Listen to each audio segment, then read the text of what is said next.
করছে সেফ এক্সিটের ব্যাপারে।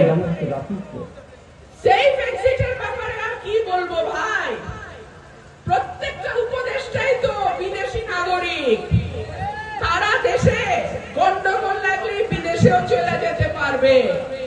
পারবেন না আপনি, পারবো না আমি, আমাদের কোন দেশের ভিসা লাগানো নাই।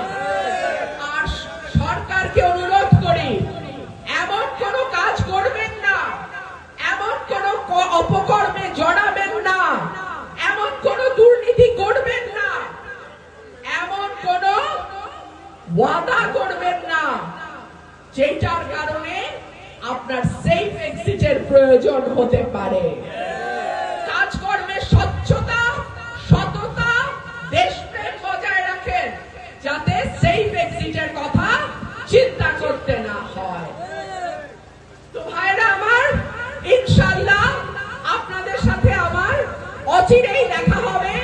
সেই পর্যন্ত আপনারা ভালো থাকবেন, বিএনপির সঙ্গে থাকবেন।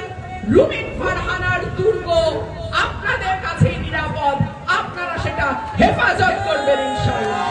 ফেব্রুয়ারিতে হবে, এইটা ধরে আমরা আগাবো ইনশাআল্লাহ। এর মধ্যে যদি কেউ নির্বাচন বানচালের চেষ্টা করে, কেউ যদি মনে করে ফেব্রুয়ারিতে নির্বাচন হলে তার পক্ষে নির্বাচনে ভালো করা সম্ভব না, সেই দলের পক্ষে নির্বাচনে জিতা সম্ভব না, সুতরাং কেউ যদি মনে করে নির্বাচন পিছিয়ে দেবে, হুঁশিয়ারি দেয়, ইনশাআল্লাহ ফেব্রুয়ারির মধ্যেই বাংলাদেশের নির্বাচন হতে হবে। আরেকটা বিষয়, আমাদের আগামী নির্বাচন অনেকেই মনে করে আওয়ামী লীগ নাই সুতরাং সহজ হবে।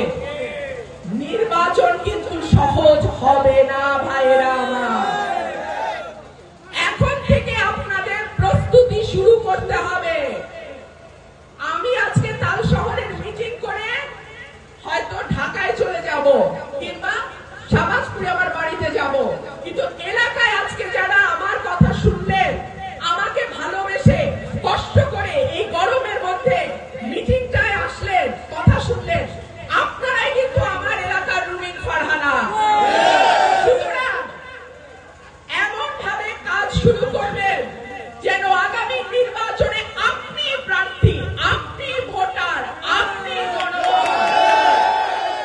আজকে থেকে কাজ শুরু করলে ইনশাআল্লাহ 4 মাসের মাথায় আমরা রেকর্ড পরিমাণ ভালো ফলাফল নিয়ে ঘরে ফিরতে পারব। আর একটা কথা বলে শেষ করি, নির্বাচনের এই 3 মাস হাতে আছে, 3.5 মাস, 4 মাস, এই সময়টায় এলাকায় এলাকায়